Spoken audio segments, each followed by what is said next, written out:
در تاجیکستان تحقیق پرونده رستم سید احمدزاده دادرس دادگاه ناحیه باباجان غفوروف ادامه دارد که او را به برآمدن از حد وکالت‌های منصبی و رساندن خبری بر دروغ متهم می‌کنند.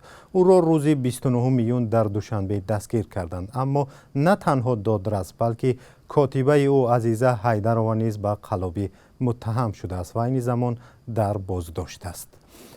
همکارم میرزانبی خالقزاد این موضوع را پیگیری کرد و در استودیو با ماست. میرزانبی، ابتدا درباره بازداشت رستم سید احمدزاده صحبت کنیم، چون بازداشت دادرس در کشور احیانا صورت میگیرد.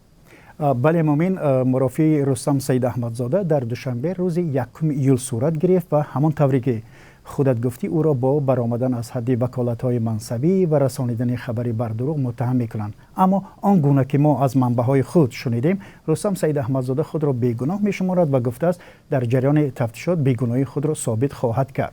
بر اساس امر دادگاه رستم سید احمدزاده باید 2 ماه و تا زمان انجام یافتن تفتیشات در بازداشتگاه می‌ماند.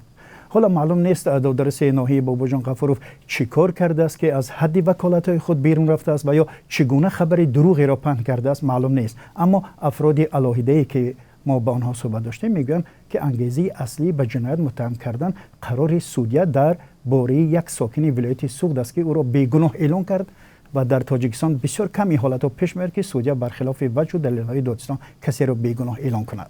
بله، اما اینجا قضیه کاتبه او چه ارتباط به بازداشت رستم سید احمدزاده دارد؟ چرا او را هم دستگیر کردند؟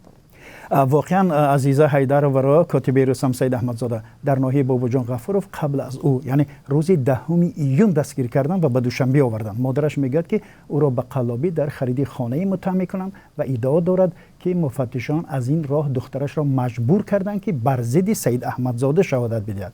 گذشته از این مفتشان گویا به مادرش گفتند که عزیزه از رستم سید احمدزاده حامله است. برنا حیدر به ما گفت با دخترش در سیزا صحبت کرد و او تاکید کرد که گناه ندارد. روام دخترم بینم هم ایستاده است خراب یا خزان شده رنگ روی زب زد. میگوید که آچه جان شما گپی کین باور کردید و یا کینو بازی کداست نه ایش کمشه نه دیگر دروغ گپ زده قریب من کشتگی بوده اینا تهمت کده. گفته این همه شما اپشتی رئیسم من آوردگی من دیگه درباره به هیچ نمیدونم.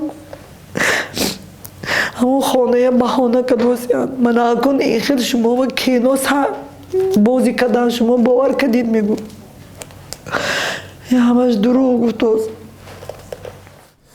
میرزانبی، خود مفتشان مقامات دادستانی به این ایده‌های جدی جواب دادند؟ آنها چی میگویند؟ ببینید مومن، ما هر وقت اگر پرونده جدی بود و یا ایده‌های جدی نسبت به کسی از جمله به مقامات بود، ما حتما زنگ میزنیم، تلاش میکنیم از مقامات پرسیم که تا کجا این گفته‌ها جدی هستند.